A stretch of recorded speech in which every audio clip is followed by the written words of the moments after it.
Hello दोस्तों, नमस्कार। मैं विनोद कुमार आप सभी का स्वागत करता हूं जागृति ऑनलाइन लर्निंग ऐप के अंदर। तो चलिए स्टार्ट करते हैं। अभी तक जो भी अपना पार्ट हो चुका था, 9 पार्ट कवर हो चुके थे। स्टार्ट करते हैं पार्ट नंबर 10, यानी रहेगा उसके अंदर परिसंचरण। टॉपिक आएगा अपना परिसंचरण। कहने का मतलब क्या हो गया? सर्कुलेशन।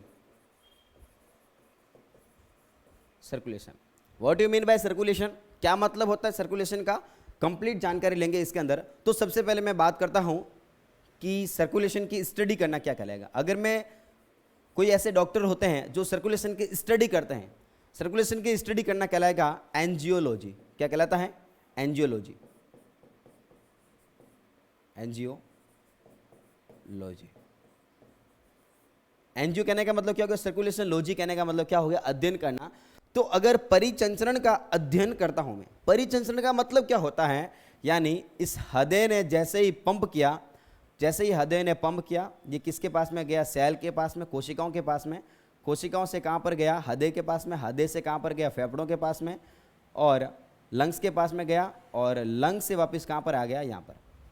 तो ये सारा जो ये पूरा इसका रास्ता है, जो पाथ है, उसको क्या बोलेंगे अपन? सर्कुलेशन बोलेंगे। यानी ब्लड की सप्लाई होना पूरे शरीर के विभिन्न भागों तक, ब्लड का जो गमन होगा पूरे शरीर के अंदर, उसको क्या बोलेंगे? हम सर्कुलेशन बोलते हैं। यानी क्या बोलेंगे अपन? इसको परिचंचरण बोलेंगे। और इसका अध्ययन करना क्या कहलाएगा? इस अध्ययन करना क्या कहलाएगा भाई साहब? यहां पर क्या कहलाएगा ये?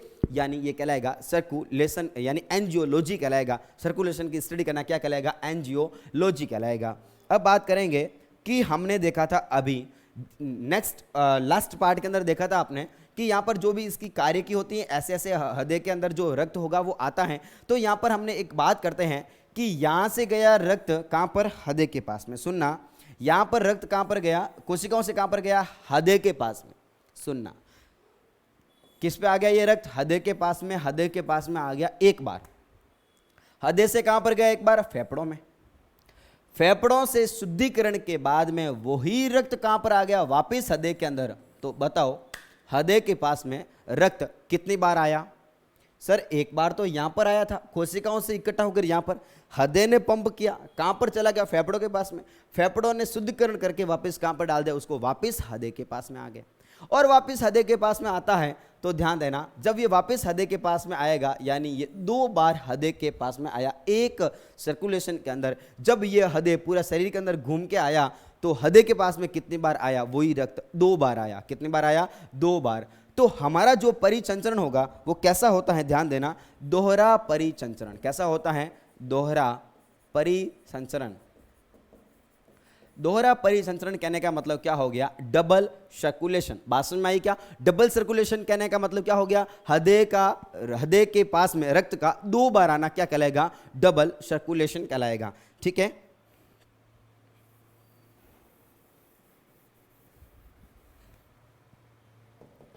रक्त का दोहरा सर्कुलेशन समझ में आ गया क्या? लिखेंगे साथ साथ में, रक्त का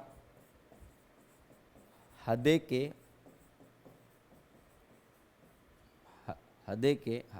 में 2 बार आता है। इसे दोहरा परिसंचरण कहते हैं। क्या बोलेंगे अपन? इसको डबल सर्कुलेशन बोलेंगे, दोहरा परिचंचरण बोलेंगे, क्योंकि हृदय के पास में कितनी बार आया? ये 2 बार। अब चीजों को समझते हैं, एक बार और।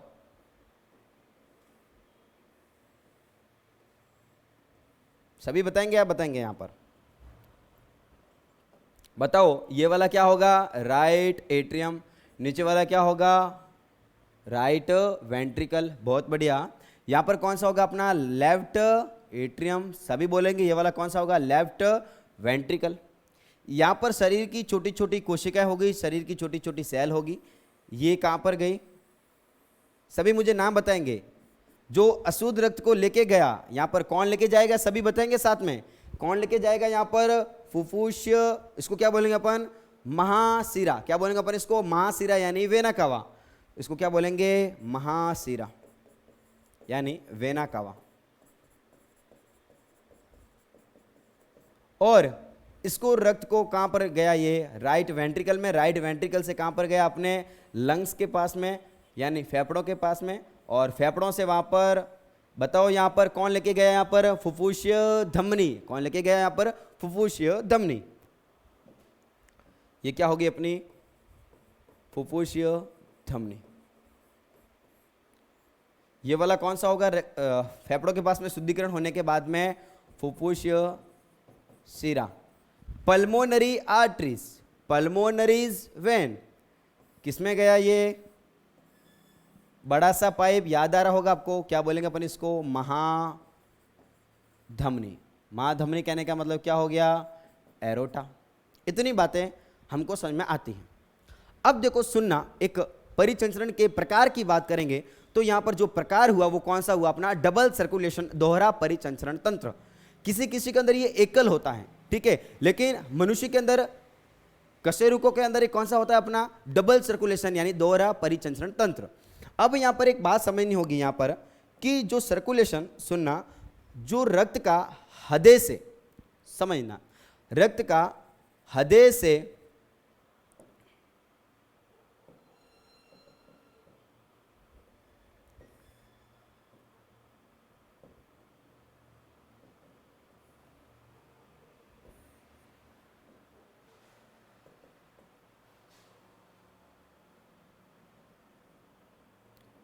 ठीक है, रक्त का इस हृदय से, ये रक्त है, ये कहां पर गया? लंग्स के पास में, फेफड़ों के पास में गया।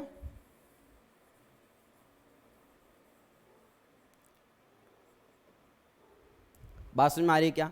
रक्त का, रक्त कैसा? यहां पर अशुद्ध रक्त, अशुद्ध रक्त का हृदय से फेफड़ों के पास में जाना, अशुद्ध रक्त का हृदय से फेफड़ों के पास में जाना, ये कहलाता है अपना फुफ्फुसीय परिचंचरण। क्या कहलाएगा यहां पर?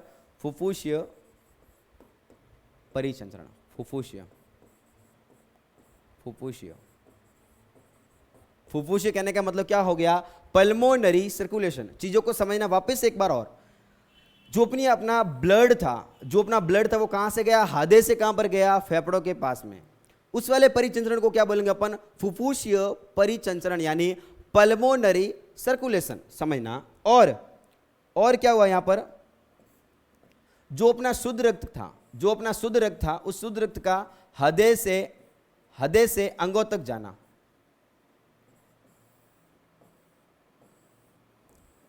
कहां पर जाना?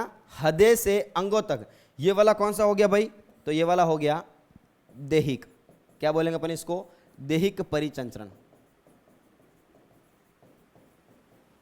देहिक परिचंचरण बोलेंगे इसको, यानी इसको बोलेंगे अपन सिस्टमैटिक सर्कुलेशन, यानी हृदय से कहां पर जाना? अंगों तक जाना। क्या कहलाएगा? Systematic circulation. चलते हैं आगे। यहां पर परिचंचरण कौन सा होगा? एक तो कौन सा होगा अपना? दो प्रकार का होगा परिचंचरण। इसको आपको परिचंचरण के अंदर ही ऐड करना है। एक तो कौन सा होता है अपना? फुफ्फुसीय, फुफ्फुसीय परिचंचरण। और सेकंड कौन सा होता है अपना? देहिक। देहिक, देहिक कहने का मतलब हो गया सिस्टेमिक।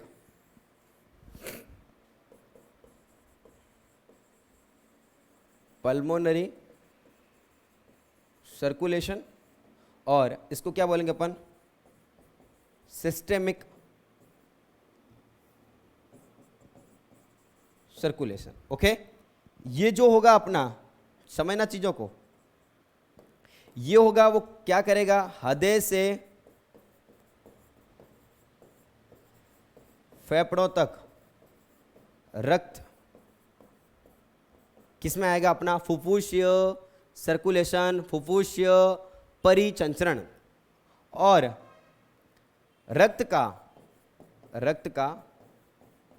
हृदय से कहां पर जाना? बहुत बढ़िया, हृदय से कहां पर जाएगा ये मेरे?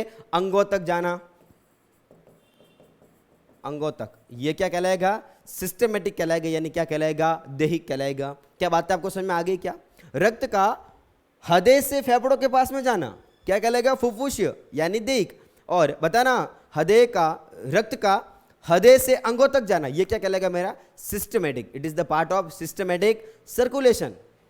बात तो समझ में आ रही है क्या? अगली बात करेंगे अपन हृदय के नियमन की बात करेंगे। हृदय की जो हार्ट बीट होती है उसका कंट्रोल कौन करता है उसकी बात करेंगे।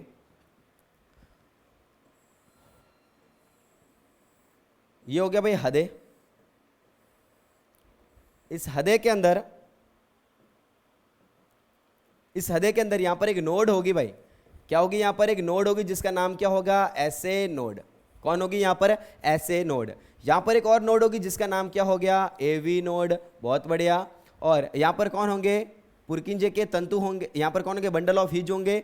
और इसको क्या बोलेंगे अपन? पुरकिंजे के फाइबर बोलेंगे, पुरकिंजे के तंतु बोलेंगे। इतनी बातें हमने पहले देख ली थी।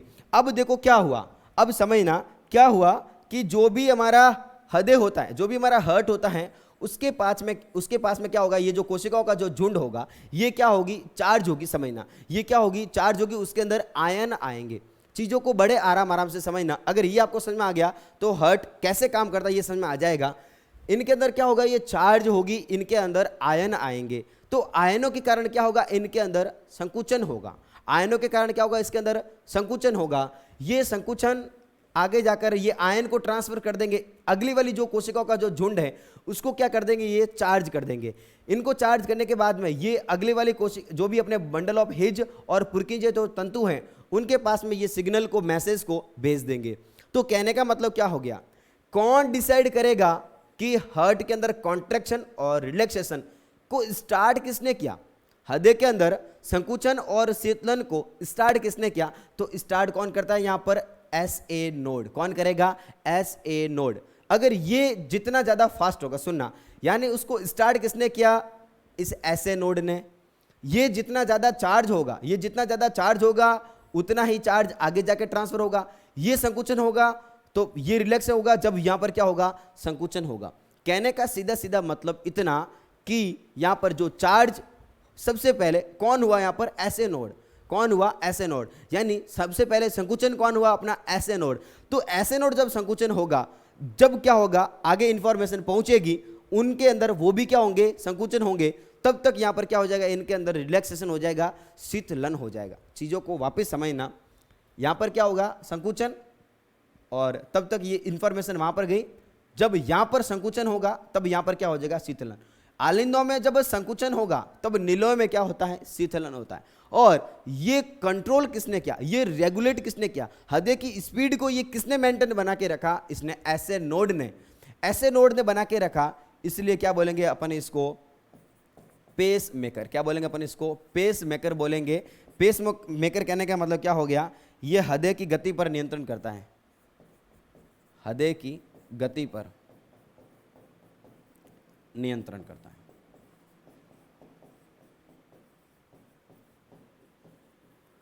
बात समझ में आ गई क्या? हृदय की जो कोशिकाएं होती, एक बार वापस समझ लेना, हृदय की जो कोशिकाएं होती है, जो हृदय की जो सेल होगी, मायोकार्डियल सेल, जो भी मायोकार्डियल जो लेयर्स होगी, उस मायोकार्डियल लेयर के अंदर क्या होगा? जो कोशिकाएं होगी उनकी कोशिकाओं के अंदर क्या होगा? आवेशन होगा।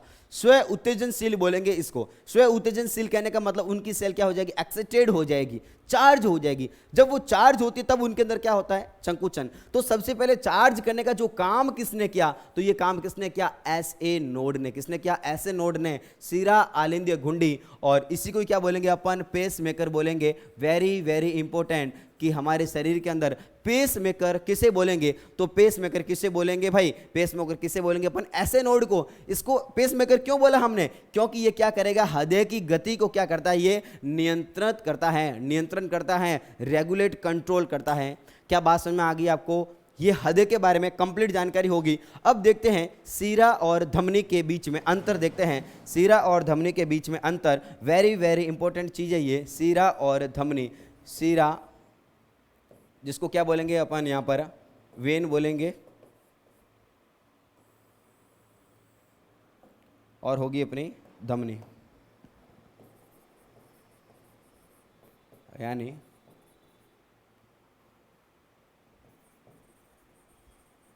आर्टरीज बोलेंगे इसको।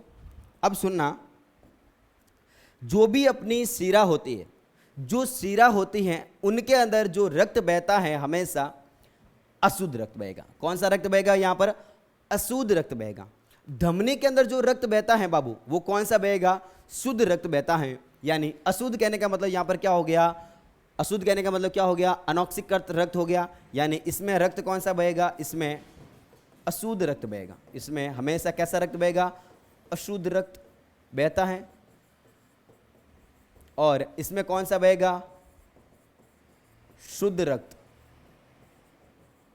शुद्ध रक्त बहता है। अपवाद हो गया भाई यहां पर, अपवाद। एक ऐसी सीरा जिसके अंदर शुद्ध रक्त बहता है, बताना मुझे एक ऐसी सीरा कौन सी थी जिसके अंदर नाम इसका सीरा है, फिर भी इसके अंदर जो रक्त बहेगा वो कौन सा बहेगा? बहुत बढ़िया। कौन सा रक्त बहेगा? इसके अंदर सीरा है लेकिन फिर भी उसके अंदर रक्त कौन सा बहेगा? शुद्ध रक्त। याद आ रहा होगा आपको, नाम क्या था इसका? फुफ्फुसीय सीरा। इसके अंदर रक्त कौन सा बहता है? अपना पल्मोनरी वेन के अंदर रक्त कौन सा बहेगा? अपना ब्लड कौन सा बहेगा? इसके अंदर अशुद्ध, इसके अंदर शुद्ध रक्त बहेगा। लेकिन ये बनी किसके लिए? ये बनी होती है अशुद्ध रक्त के लिए। यहां पर एक अपवाद था, अपवाद। इसका अपवाद कौन था भाई यहां पर? फुफ्फुसीय धमनी। सुनना यहां पर, इसका नाम धमनी है बाबू, नाम इसका धमनी है, फिर भी इसके अंदर जो ब्लड बहता है वो कैसा बहता है? अपना अशुद्ध रक्त बहेगा। सेकेंड बात करेंगे अगर इसकी, सेकेंड पॉइंट की बात करेंगे, फर्स्ट पॉइंट सेकेंड पॉइंट अगर अंतर की बात करें, यह रक्त को अंगों से हृदय तक ले जाती हैं, ले जाती हैं। क्या मतलब हुआ इसका? यानी जो अशुद्ध रक्त था, जो इम्प्योर ब्लड था, समझना सभी, जो अशुद्ध रक्त को कलेक्ट करके ले जाने का, हृदय के पास में पहुंचाने का काम किसने किया? बहुत बढ़िया, किसने किया? सीरा ने। और शुद्ध रक्त को वापस अंगों तक सप्लाई करने का काम किसने किया? शुद्ध पानी को घरों के अंदर जो लेके आने का काम किया था, घर कौन से? किडनी, लीवर, ये इनके पास में जो ले जाने का काम किसने किया था वहां पर? तो वो काम किसने किया था? धमनी ने। तो हृदय से अंगों तक ले जाने का काम, रक्त को अंगों से हृदय तक ले जाने का काम कौन करेगी? सीरा। और यहां पर क्या हो गया? हृदय से अंगों तक, ये रक्त को कहां पर ले जाएगी? अपनी हृदय से अंगों के पास में ले जाती हैं। अब इसकी जो गुहा होगी, इसकी जो ल्यूमेन होगी, ठीक है, मैंने क्या किया? इसकी ल्यूमेन को देखा, अंदर वाली ल्यूमेन कहने का मतलब क्या हो गया? ये अंदर ये पाइप हो गया, पाइप के अंदर जो कैविटी होगी इसको क्या बोलेंगे? इसकी गुहा बोलेंगे। और इसकी गुहा को भी देखा,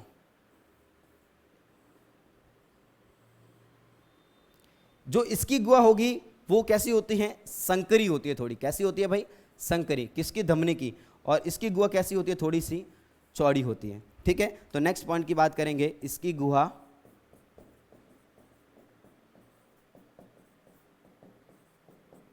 चौड़ी होती है और इसकी गुहा कैसी होती है? संकरी होती है। एक और बात यहां पर कि आपने स्किन के ऊपर देखा होगा, आपकी त्वचा के ऊपर देखते होंगे सभी, तो त्वचा के ऊपर जो ग्रीन कलर की जो पाई जाती है वो क्या होती है? अपनी सीरा। क्या होती है? सीरा। हम धमनी को, ध्यान देना, हम धमनी को बाहर से नहीं देख सकते, हम बाहर से उसको फील कर सकते हैं, महसूस कर सकते हैं, लेकिन अपन उसको देख नहीं सकते। ये कहां पर होती है? हमारी स्किन के गहराई तक होती है। और कैसी होती है? अपनी लाल रंग की। और जो सीरा होगी वो सीरा कैसी होती है? सीरा कैसी होती है? हरे कलर की होगी, यानी ग्रीन कलर की होगी। और कहां पर होगी? ऊपरी सतह पर होगी, यानी अपर सरफेस पर होगी, ऊपरी सतह पर। त्वचा की ऊपरी सतह पर होगी। ये कहां पर होगी? गहराई में। कलर की बात करें तो इसका जो कलर होगा वो कैसा होगा? हरा कलर होगा, ग्रीन कलर की होगी। और ये कैसी होगी? लाल रंग की होगी, चटक लाल रंग की होगी। बात समझ में आ गई क्या आपको? यानी हमने देख लिया हार्ट के बारे में, हार्ट की फिजियोलॉजी, हार्ट के कार्य, और हमने देखा यहाँ पर सीरा और धमनी के बारे में।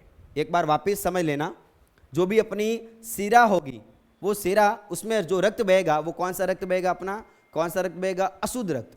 और इसके अंदर एक अपवाद था। अपवाद कौन था? फुफ्फुसीय सीरा। यह रक्त को क्या करेगी? अंगों से लेके जाएगी अपने हृदय के पास में। रक्त को अंगों से हृदय के पास में लेके जाएगी और ये क्या करेगी? हृदय से क्या करेगी? अंगों तक ले जाने का काम करेगी। जो भी ये सिरा होती है वो कहाँ पर होती है, स्किन के ऊपरी सरफेस तक होती है, ऊपरी भाग के अंदर होगी। और जो अपनी धमनी होगी वो कहाँ पर होगी, गहराई के अंदर होगी। ये कैसे कलर की होती है अपनी सिरा, ग्रीन कलर की। ये कैसे कलर की होती है, चटक लाल रंग की होगी। इसकी जो ल्यूमेन होगी, जो गुआ होगी, वो कैसी होगी, थोड़ी सी चौड़ी होगी धमनी की तुलना में। इसकी गुआ कैसी होगी, थोड़ी सी संकरी होगी। ठीक है, अगली पार्ट की बात करेंगे अपन इसी के अंदर, वो होगा अपना रक्त, ब्लड। नोट करेंगे सभी इसको।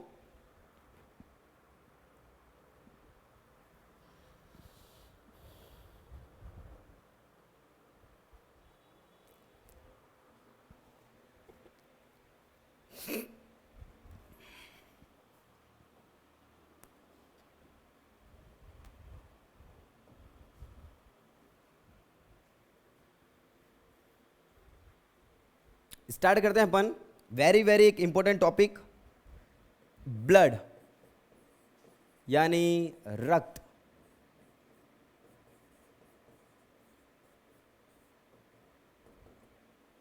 ठीक है, सबसे पहले मैं बात करूं, समझना, चीजों को समझना। सबसे पहले मैं बात करूं इसकी, जो भी अपना रक्त होगा, जो ब्लड होगा, उस ब्लड का अध्ययन करना, ब्लड की स्टडी करना, यहां पर कहलाता है हिमेटोलॉजी। क्या कहलाएगा, हिमेटोलॉजी कहलाता है।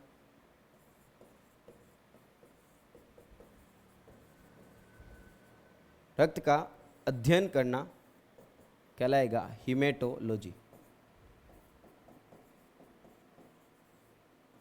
हिमेटोलॉजी कहलाता है। स्टडी ऑफ ब्लड क्या कहलाएगा, हिमेटोलॉजी कहलाता है। एक एक करके सभी पॉइंट के बारे में डिस्कस करेंगे। सबसे पहले मैं बात करूंगा 1 नंबर पॉइंट की। जो हमारा रक्त होगा वो रक्त कैसा होता है, तरल संयोजी उत्तक। कैसा होता है भाई, तरल संयोजी उत्तक। मतलब क्या हो गया, हमारे शरीर के अंदर टिश्यू होते हैं 4 प्रकार का। कौन कौन सा, उपकला उत्तक, संयोजी उत्तक, पेशीय उत्तक, और कौन सा होता है, तंत्रिका उत्तक। जो हमारा रक्त होगा, जो रक्त होगा वो कैसा होगा, संयोजी उत्तक होगा। और संयोजी उत्तक भी कौन सा होगा, मेरा तरल संयोजी उत्तक होगा। यह तरल संयोजी उत्तक होता है।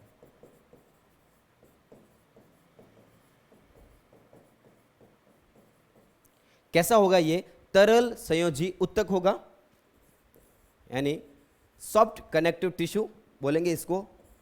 इसका जो रंग होगा वो रंग कैसा होगा, लाल रंग होगा। और वो किसके कारण होगा, हीमोग्लोबिन के कारण। हीमोग्लोबिन के कारण। ठीक है भाई, रक्त का जो कलर होगा वो कलर कैसा होगा, लाल रंग होगा। और लाल रंग किसके कारण आया ये, तो लाल रंग आता है किसके कारण, हीमोग्लोबिन के कारण। रक्त के अंदर जो उपस्थित होता है एक वर्णक जिसका नाम क्या हो गया, हीमोग्लोबिन। उस हीमोग्लोबिन के कारण जो हमारा ब्लड होगा, उस ब्लड का कलर कैसा होगा, रेड कलर होगा। बात करेंगे इसके अगले पॉइंट की बात करेंगे, तो जो भी हमारा रक्त होगा उसका निर्माण कहां पर होगा, ब्लड का निर्माण कहां पर होगा, वेरी वेरी इंपॉर्टेंट। तो ब्लड का निर्माण कहां पर होगा, वयस्क के अंदर बात करूं मैं बाबू, ध्यान देना। अगर मैं वयस्क की बात करूं तो रक्त का निर्माण कहां पर होगा, कहां पर होगा, अस्थि मज्जा में। कहां पर होगा, अस्थि मज्जा में। अस्थि मज्जा कहने का मतलब क्या हो गया, बोन मैरो। कहां पर होगा ये अपना, बोन मैरो के अंदर होगा। यानी हड्डियों के बीच में एक बोन मैरो पाया जाएगा, उस बोन मैरो के अंदर निर्माण होगा रक्त का। किसके अंदर, वयस्क के अंदर। लेकिन अगर मैं बात करूं नवजात शिशु की बात करूं, नवजात शिशु की बात करूं, नवजात शिशु, या फिर बात करूं मैं किसकी, भ्रूण की बात करूं, इनके अंदर जो निर्माण होगा रक्त का वो कहां पर होगा, प्लिया के अंदर होगा। प्लिया कहने का मतलब क्या हो गया, स्प्लीन। निर्माण कहां पर होगा इसका, स्प्लीन के अंदर होगा, यानी प्लिया के अंदर होगा। सर ये स्प्लीन क्या होती है, स्प्लीन कहने का मतलब हो गया, ये हो गया हमारा डुडेनियम। और डुडेनियम के इस खोपचे के अंदर होता है कौन, अग्नाशय।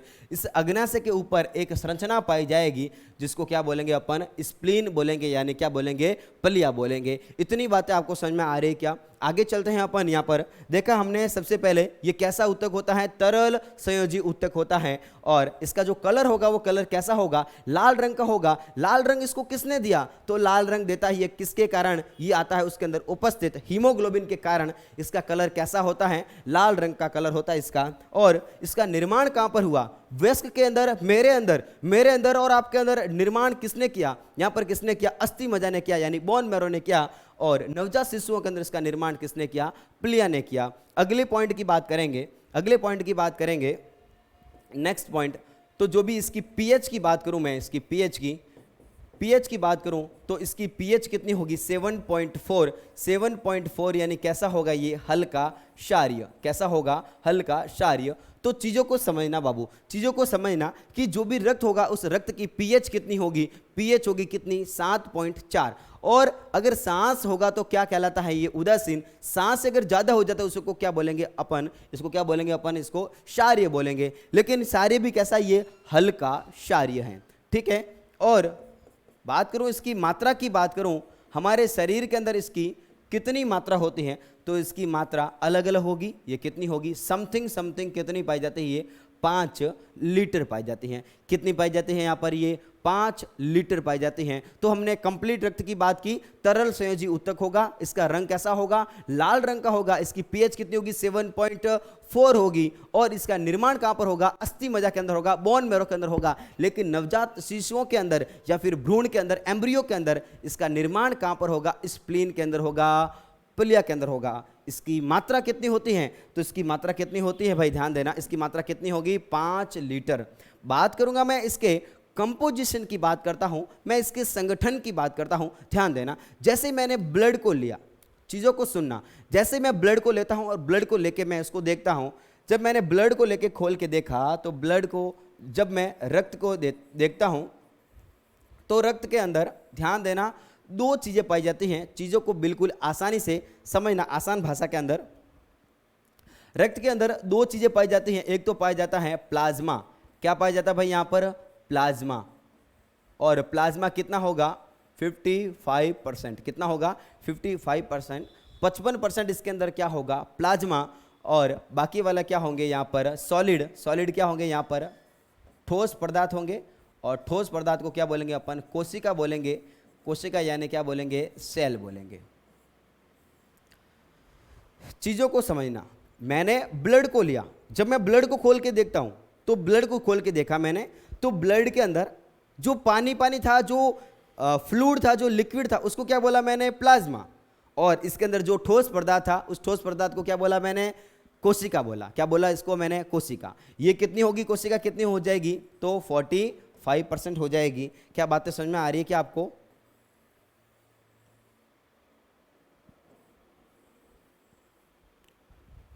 ठीक है। इसके अंदर क्या होगा, पानी पानी होगा। जो पानी होगा उसको क्या बोलूंगा मैं, प्लाज्मा। और इसके अंदर जो ठोस पदार्थ होगा जिसको क्या बोलूंगा मैं यहाँ पर, कोशिका बोलूंगा।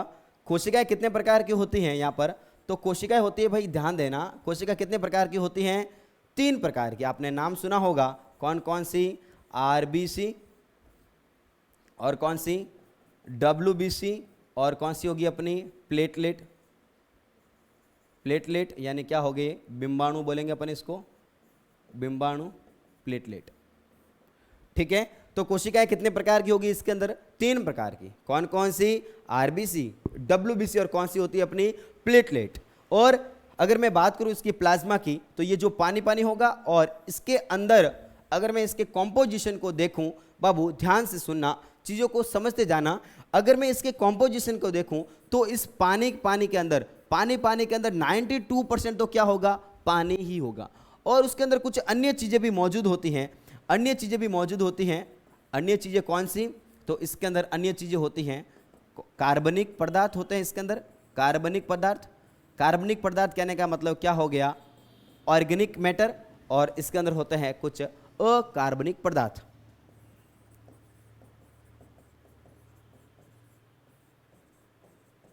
अकार्बनिक पदार्थ यानी ऑर्गेनिक एंड इनऑर्गेनिक मैटर। समझना चीजों को, मैंने पानी को अलग किया, मैं जब ब्लड को छानता हूं तो मैंने जो पानी को अलग किया उसको क्या बोलूंगा मैं, प्लाज्मा। क्या बोलूंगा मैं इसको, प्लाज्मा। प्लाज्मा की मात्रा कितनी होगी, सभी बताएंगे कितनी होगी, यस कितनी होगी, 55% होगी। जिसके अंदर मैंने खोल के देखा तो उसके अंदर तो 92% तो क्या था, उसके अंदर पानी ही था। बचा कुचा 8% कुछ अन्य था। अन्य को मैंने देखा तो उसके अंदर क्या था, कुछ कार्बनिक भाग थे, कुछ अकार्बनिक भाग थे। जो कार्बनिक भाग होते हैं उसके अंदर देखा मैंने, तो जो कार्बनिक भाग को क्या बोलेंगे अपन, इसको प्लाज्मा प्रोटीन। क्या बोलेंगे अपन इसको, प्लाज्मा प्रोटीन। तो जो कार्बनिक भाग होगा उसको बोलेंगे अपन प्लाज्मा प्रोटीन। और जो अकार्बनिक भाग था, इनऑर्गेनिक पदार्थ, जिसके अंदर क्या थे, आयन थे, sodium ion, potassium ion, sodium chloride ion, ये सारे यहाँ पर आयन मौजूद होते हैं, ठीक है, कैल्शियम वगैरह, ये सारे आयन किस में होंगे? अपने प्लाज्मा के अंदर। सेल कितनी टाइप की होती है अपनी? 3 टाइप की, WBC, RBC और कौन सी? प्लेटलेट। समझ में आ गया क्या? स्टार्ट करते हैं अपन किसको? सेल को स्टार्ट करते हैं। देखते हैं कोशिकाओं के बारे में। सेल, सबसे पहले सेल उसमें से कौन सी होगी मेरी? RBC। समझना चीजों को, जो RBC होगी, जो RBC होगी इसको बोलेंगे अपन रेड ब्लड सेल। क्या बोलेंगे अपन इसको? रेड ब्लड सेल, या फिर उसका दूसरा नाम क्या है? इरिथ्रोसाइट। क्या बोलेंगे अपन इसको? इरिथ्रोसाइट। रेड ब्लड सेल बोलूं, रेड ब्लड सेल बोलूं, या फिर क्या बोलूं मैं इसको? इरिथ्रोसाइट, इसका ही नाम होता है। RBC का नाम क्या हो गया? रेड ब्लड सेल, लाल रक्त कणिकाएं। क्या बोलेंगे अपन इसको? लाल रक्त कणिकाएं, या फिर क्या बोलेंगे अपन इसको? इरिथ्रोसाइट, इरिथ्रोसाइट, ठीक है। और बात करूं मैं अगर इस RBC की, अगर मैं RBC की बात करूं तो ध्यान देना, RBC की अगर मैं काउंट की बात करूं, सुनना बाबू, समझना चीजों को, यानी RBC कितनी पाई जाती है हमारे रक्त के अंदर? 1 क्यूबिक ml ब्लड के अंदर RBC की मात्रा कितनी पाई जाती है? तो ये पाई जाती है 5 से 5.5 मिलियन। कितनी होगी? 5 से 5.5 मिलियन होगी, यानी 50 से 55 लाख उसके क्यूबिक ml के अंदर इसकी मात्रा पाई जाएगी। और अगर मैं बात करूं, अगर मैं इसकी बात करूं, इसके जीवन काल की बात करूं, मैं जीवन काल की बात करूं कि मेरी जो RBC होगी, मेरी जो RBC होगी उसका जीवन काल कितना होगा? ये कितने समय तक जिंदा रहेगी? तो RBC जिंदा रहेगी 120 दिन तक जिंदा रहेगी, और 120 दिन के बाद में इसका क्या हो जाएगा? स्वर्गवास हो जाएगा। क्या बातें समझ में आ रही है क्या आपको? यानी मैंने बात की RBC की बात की, उस RBC का दूसरा नाम क्या हो गया? इरिथ्रोसाइट। क्या नाम हो गया इसका? इरिथ्रोसाइट हो गया। और इसका जीवन काल कितना होगा? 120 दिन। कितना होगा इसका? 120 दिन इसका जीवन काल हो गया। और अगर मैं इसके साइज की बात करूं तो साइज कितना होगा इसका? 7 माइक्रोमीटर। कितना होगा? 7 माइक्रोमीटर। अगर मैं उसके आकृति की बात करूं, ध्यान देना, आकृति कैसी होगी इसकी? द्विअवतलीय। कैसी होगी? द्विअवतलीय,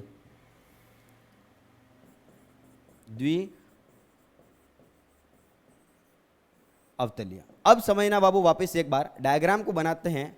ये होगी हमारी RBC, खून के अंदर पाई जाने वाली कोशिका जिसका नाम क्या हो गया? RBC।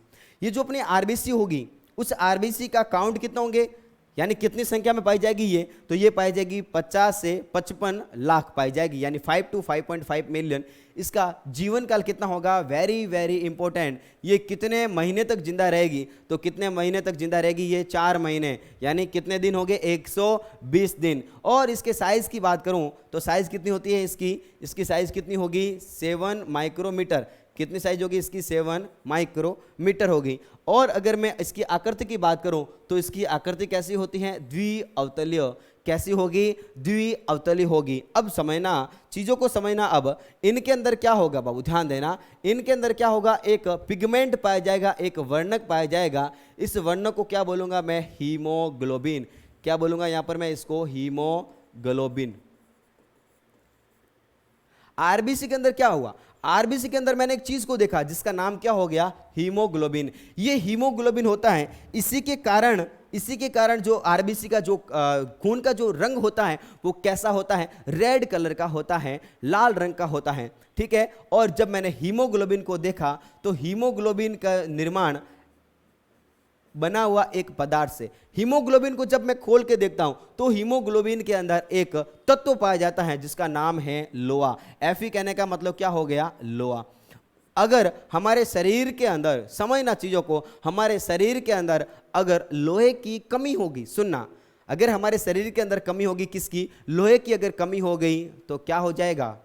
लोहे की कमी होगी, हीमोग्लोबिन का निर्माण होगा क्या? नहीं होगा। क्यों? क्योंकि हीमोग्लोबिन को बनाने के लिए कौन हेल्प करता है? हमारा Fe, लोहा। अगर लोहा नहीं होगा तो हीमोग्लोबिन का निर्माण होगा क्या? नहीं होगा। हीमोग्लोबिन का निर्माण नहीं होगा तो क्या हो जाएगी? खून की कमी हो जाएगी, यानी Fe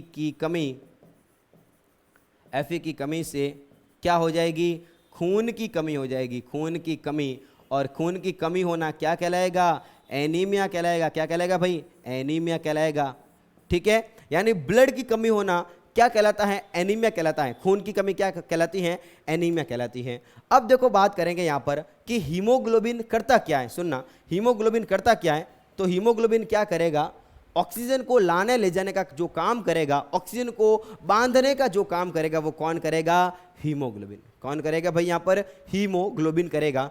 और ये हमने देखा, ये जो पिगमेंट पाया जाएगा उस पिगमेंट को क्या बोलेंगे अपन? हीमोग्लोबिन बोलेंगे।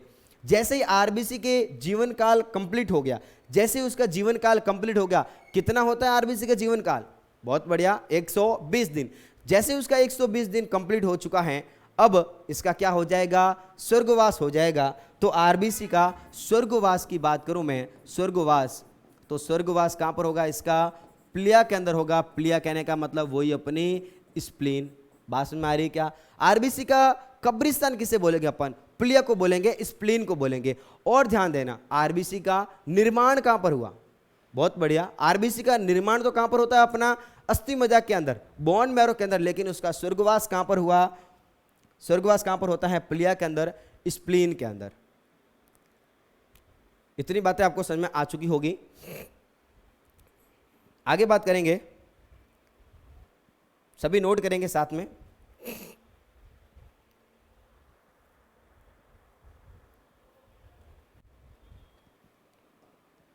अगली बात करेंगे संरचना, कौन सी होगी अपनी? WBC। कौन सी होगी? WBC। इस WBC को क्या बोलेंगे? व्हाइट ब्लड सेल, यानी श्वेत रक्त कणिकाएं, या फिर क्या बोलेंगे अपन इसको? दूसरा नाम क्या हो गया इसका?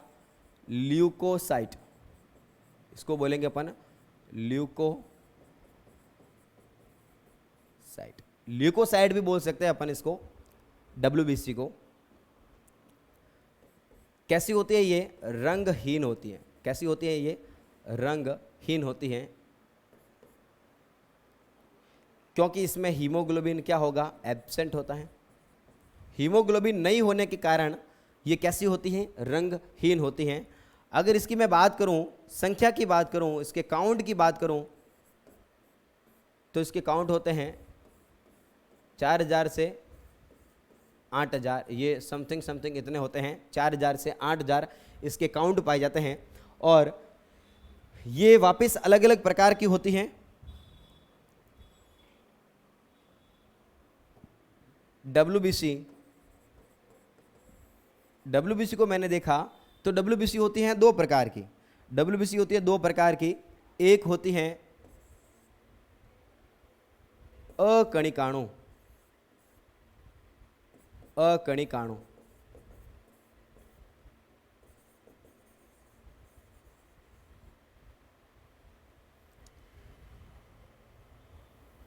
यहां पर लिखते हैं कणिकाणु।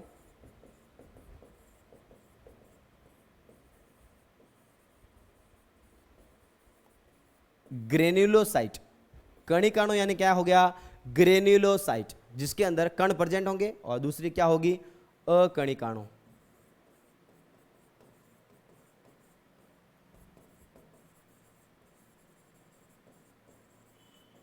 ए ग्रेन्युलोसाइट। कणिकाणु के अंदर आती हैं 3 टाइप की। कणिकाणु ग्रेन्युलोसाइट के अंदर आती हैं 3 प्रकार की WBC आती है। कौन कौन सी? इसिनोफिल, इसिनोफिल, या फिर इसको बोलेंगे अपन एसिडोफिल बोलेंगे, इओसिनोफिल बोलेंगे इसको, इओसिनोफिल।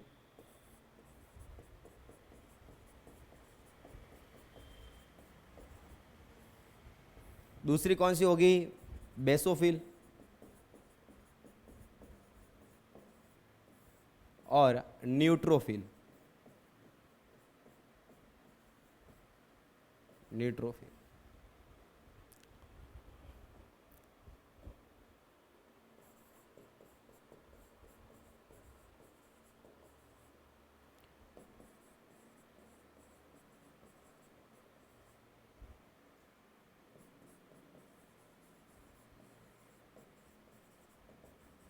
न्यूट्रोफिल्स। ठीक है, तो WBC कितने टाइप की हो गई? 2 टाइप की।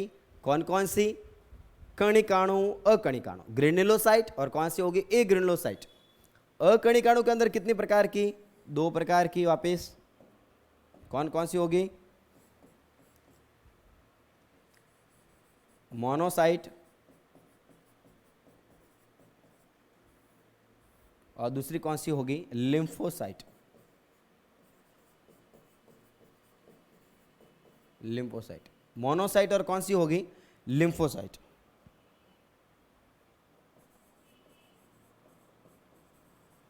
मोनोसाइट और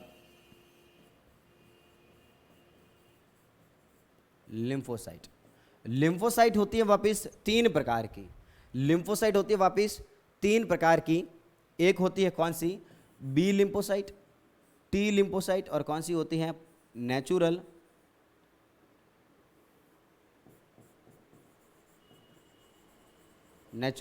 किलर, नेचुरल किलर सेल। ठीक है, तो समझना चीजों को। डब्ल्यूबीसी कितने टाइप की होगी भाई साहब? 2 टाइप की। कौन कौन सी? कणिकाणु, अकणिकाणु। अकणिकाणु कितने प्रकार की होती है? 2 प्रकार की, मोनोसाइट और कौन सी होती है? लिम्फोसाइट होती है। लिम्फोसाइट कितने प्रकार की? 3 प्रकार की। कौन कौन सी होगी? कणिकाणु। लिम्फोसाइट कौन सी प्रकार की होगी? 3 टाइप की। कौन कौन सी? बी लिम्फोसाइट, और कौन सी होती है? टी लिम्फोसाइट, और कौन सी होती है? नेचुरल किलर यानी प्राकृतिक मारक कोशिकाएं होती हैं। ध्यान देना यहां पर, इसमें से यहां पर जो भक्षण करने का जो काम करेगी, भक्षण करने का जो काम करेगी, वो करेगी न्यूट्रोफिल। कौन करेगी? न्यूट्रोफिल। जो हमारी न्यूट्रोफिल होगी वो क्या करेगी? भक्षण करने का काम करेगी। भक्षण करने का मतलब क्या हो गया? जैसे ही हमारे शरीर के अंदर कोई आ गया, बैक्टीरिया या वायरस कोई भी आ गया, तो उसको मारने का जो काम करेगी वो कौन करेगी? अपनी न्यूट्रोफिल। कौन करेगी? न्यूट्रोफिल काम करेगी उसको मारने का। ठीक है, और संख्या के अंदर सबसे ज्यादा यही होगी, संख्या में सबसे ज्यादा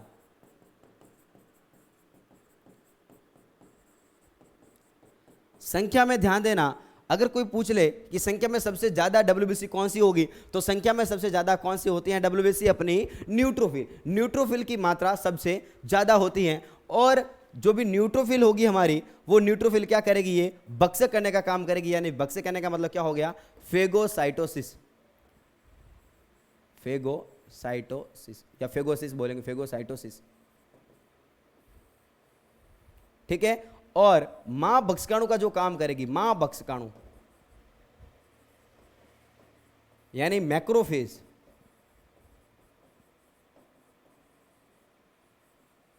जो मैक्रोफेज होगी वो कौन सी होती है? अपनी मोनोसाइट।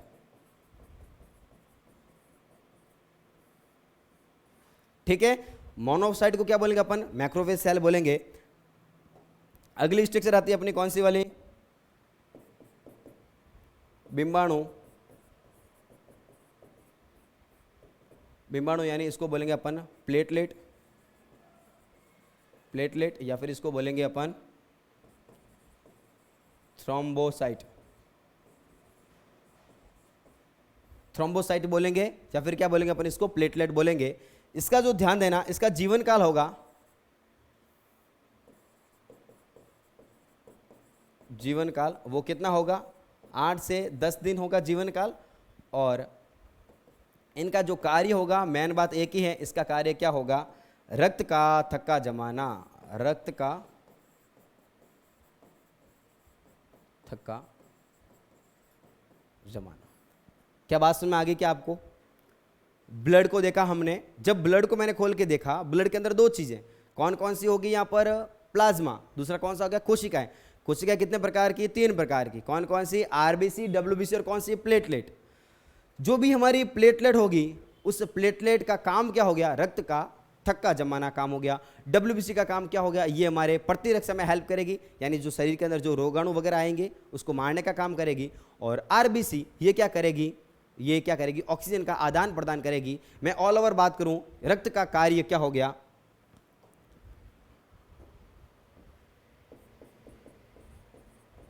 रक्त का कार्य, तो रक्त का कार्य क्या हो गया? शरीर की पीएच नियंत्रण करना, शरीर के अंदर क्या करेगी, ये पीएच को बैलेंस बनाने का काम करेगी। रक्त की जो एसिड और बेस की जो मात्रा होगी उसको ये नियंत्रण करने का काम करेगी। सेकंड काम क्या हो गया, गैसों के आदान प्रदान में, गैसों के आदान प्रदान में हमें बात समझ में आती है कि जो गैसें होती है हमारी CO2 और O2, उसका आदान प्रदान किसने किया, रक्त ने किया, गैसों के आदान प्रदान में। और काम क्या हो गया, आयनों के आदान प्रदान में, आयनों के आदान प्रदान में। जो आयंस वगैरह होके बॉडी के, वो भी तो ब्लड के साथ में जाएंगे। और ध्यान देना, और इसका काम क्या हो गया, वेरी वेरी इंपॉर्टेंट, शरीर का तापमान नियंत्रण करने में, तापमान नियंत्रण करने में।